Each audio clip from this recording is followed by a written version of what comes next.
Bismillahirrahmanirrahim. Assalamualaikum warahmatullahi wabarakatuh. Selamat malam, salam sejahtera untuk kita semua. Hari ini kita akan melanjutkan pembahasan hari Senin kemarin tentang konvolusi, dan saya juga akan berusaha mencoba menjawab beberapa pertanyaan yang masih saya ingat. Salah satunya yaitu mengapa, apakah kernel untuk konvolusi itu kenapa nilainya bisa seperti itu. Nah, ini ada sebuah referensi untuk mungkin bisa memberikan sedikit pencerahan ya.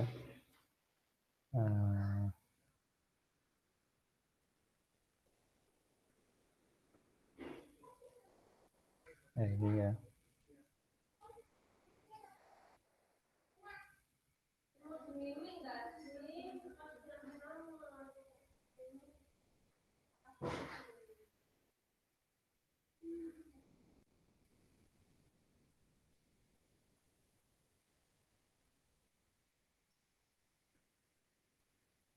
Nah, ini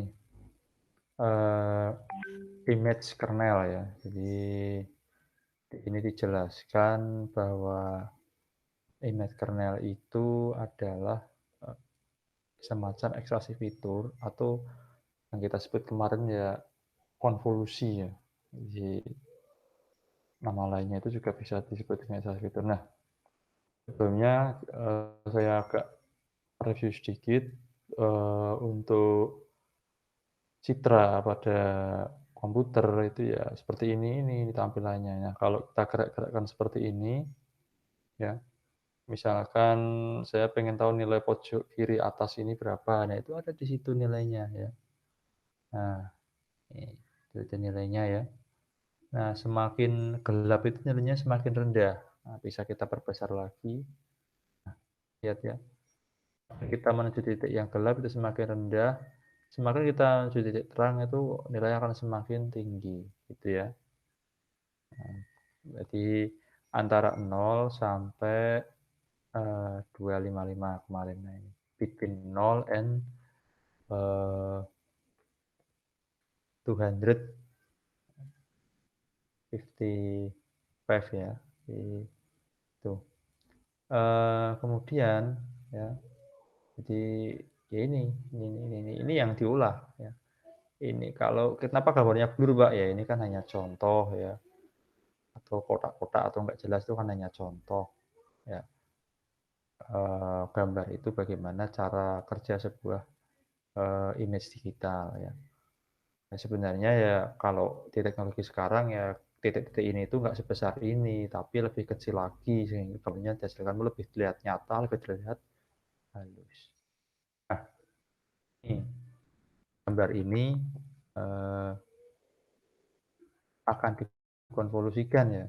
Nah, ini kernelnya, ini coba kalian lihat kernelnya. Jadi ini gambar berapa ini coba hitung ya. 1, 2, 2, 3, 4, 5, 6, 7, 8, 9, 10, 11, 12, 13, 14, 15, 16, 17, 18, 19, 20, 21, 22, 23, 24, 25, 26, 27, 28, 29. Ini sebenarnya 32 kali 32, sekitar 30-an lah ya.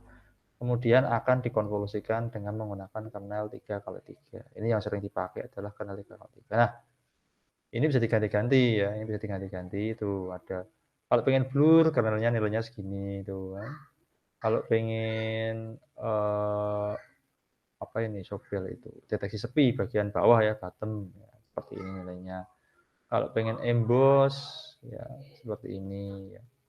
Kalau pengen apa ya, ya ini tajam, nah seperti ini. Jadi nanti bisa dirubah-rubah. Nah, coba kita praktekkan di sini. Nah, kernelnya apa ini? Identify. Nah, tuh. Kelihatan perbedaannya ya. Blur ya. Ini jadinya terang jadi blur ya. Blur ini sebelah kanan. Sebelah kiri itu gambar awal, sebelah kanan adalah gambar setelah dikernelkan atau dikonvolusikan. Bottom sebelah. Berarti Ini mungkin, deteksi tepi tapi yang dalam. Jadi hanya mengambil tepi-tepinya aja, entah itu tepi rambut, tepi telinga, tepi mata, ya, kan gitu. Kemudian ada Rexocel. Nah, berarti dia, yang berputar ke kanan kayaknya gambarnya muter ke kanan ya. Seperti itu Mas ya, yang kemarin sudah bertanya jawabannya. Nanti silahkan, websitenya silahkan dibuka sendiri ya. Ini nama websitenya ya, nanti dicek ya, stosa.io/ev image strip kernel ya. Nah, tuh. Selanjutnya, ya ini prakteknya ya, eee, bagaimana konvolusi itu bekerja, kita pakai Jupyter ya ini. Saya import banyak sekali library ya, tidak hanya CV 2 tapi juga pakai pil ya. Karena apa ya, supaya gampang saja, jadi saya masukkan tidak sering error gitu ya. Karena kebanyakan error itu kalau kita hanya berkutat di satu framework saja, kalau pengen CV ya CV terus ya bisa-bisa aja, tapi dalam keadaan tertentu kita harus pakai framework untuk, eee, mengantisipasi apabila framework yang kita pakai sebelumnya itu terjadi error.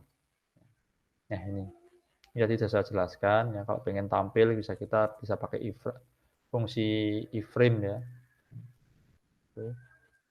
Kemudian load image ya, ini pakai pil ya, ini gambar aslinya ya, gambar asli berwarnanya, kemudian dibuat, grayscale ya, grayscale-nya jadi seperti ini ya. Kenapa kalau ada yang nanya lagi, kenapa harus grayscale, Pak, ya? Kalau kita pengen mengolah gambar itu lebih cepat komputasinya, jangan pakai berwarna gitu. Ya, bisa sih bisa, cuman berat. Nah, kalau pengen cepet di grayscale, kalau pengen cepet lagi dibinirkan. Jadi cuman ada gambar hitam dan putih. Kalau grayscale itu masih abu-abu, tapi kalau binir itu sudah benar-benar hanya hitam dan putih, gitu. Ya, seperti ini.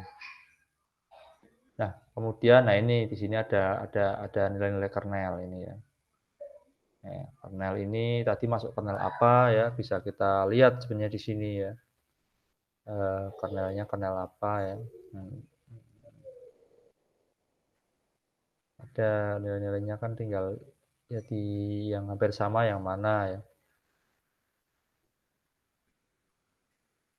bisa dicari.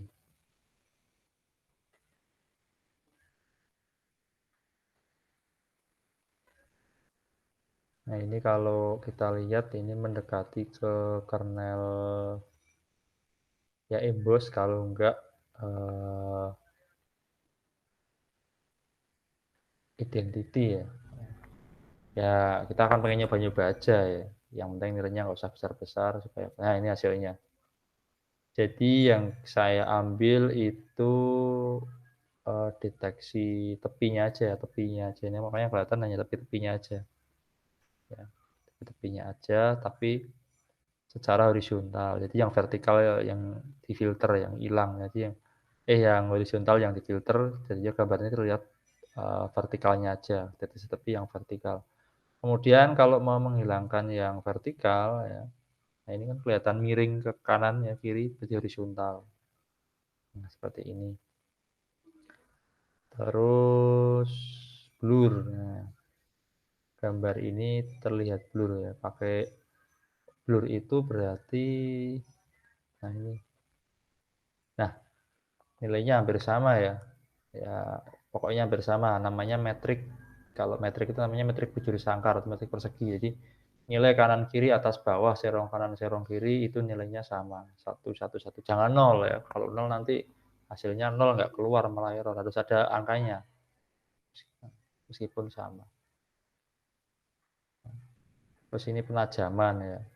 Nah, sebenarnya sudah bagus, tapi ketika ditajamkan malah seperti ini. Ini mungkin untuk gambar yang kontrasnya rendah ya. Ini kontrasnya udah tinggi, saya tajamkan malah jadi, eee, kontrasnya naik malah kayak agak kabur ya.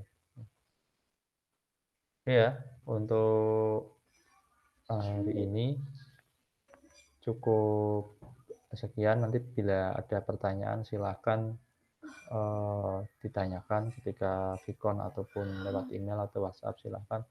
Nah, tugas kalian adalah membuat, eee, beberapa konvolusi menggunakan Jupyter ataupun Python. Ya saya sarankan menggunakan Jupyter aja. Kalau Jupyter itu tiap step itu kelihatan, jadi kita bisa mendeteksi error-nya ada di mana. Tapi kalau pakai, Python biasa, ya kita di sini pakai Spider, ini kita nggak bisa deteksi langsung ini, karena ini ketika di-start itu ya kalau langsung dieksekusi dia. Nah, kita nggak tahu error-nya, eksekusi berhasil atau tidak. Maka saya sarankan pakai Jupyter saja. Oke, silahkan nanti dipraktekkan. Pakai satu konvolusi itu kan ada banyak, Mas, nanti dicari aja ya. Nah, tadi kan sudah saya sampaikan ada konvolusi blur, bottom, emboss ya, left sobel, ini hanya dari satu referensi. Nah, kita kan nggak bisa belajar cuma dari satu referensi, tapi kita harus memperbanyak, eee, pengetahuan kita dengan banyak membaca, banyak mempraktekkan referensi. Ya silahkan nanti dicoba buat satu aja konvolusi apa gitu ya, dari tentunya dari referensi yang lain ya, bahkan saya ada, referensi juga ini dari bukunya si Sandi Pandey, ini bisa di-download kalau nggak salah saya sudah upload juga di e-learning ya, nanti bisa di-download ya, meskipun ya bahasanya Inggris, tapi kan di sini tuh, kita bisa belajar tuh. Misalkan kita mau nyari tentang konvolusi, fokus ke konvolusi, nah kita Ctrl F saja, kemudian kita ketik convolution, nanti dia akan nemu ke situ. Nah, tuh understanding convolution, jadi pemahaman untuk konvolusi, ya kemudian konvolusi itu apa, terus prakteknya pakai SciPy ya. SciPy itu salah satu framework pada Jupyter. Nah, ini kan sudah ada contoh-contohnya ini, codingnya udah kelihatan ya. Ini pakai Gaussian, terus eh,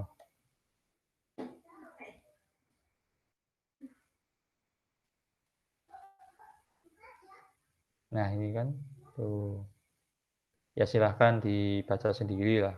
Jangan baca semuanya, pusing nanti Mas Mbak ya. Jadi baca itu yang fokus saja. Kalau misalkan kita pengen baca konvolusi ya nyari konvolusi aja. Nah ini kan ada contohnya ini ya. Ya coding sudah ada, tinggal ya kalau malas ya kopas saja, nanti diedit sendiri nilai kernelnya kan gampang kan ya. Kalau belajar itu seperti itu, jangan dibuat susah.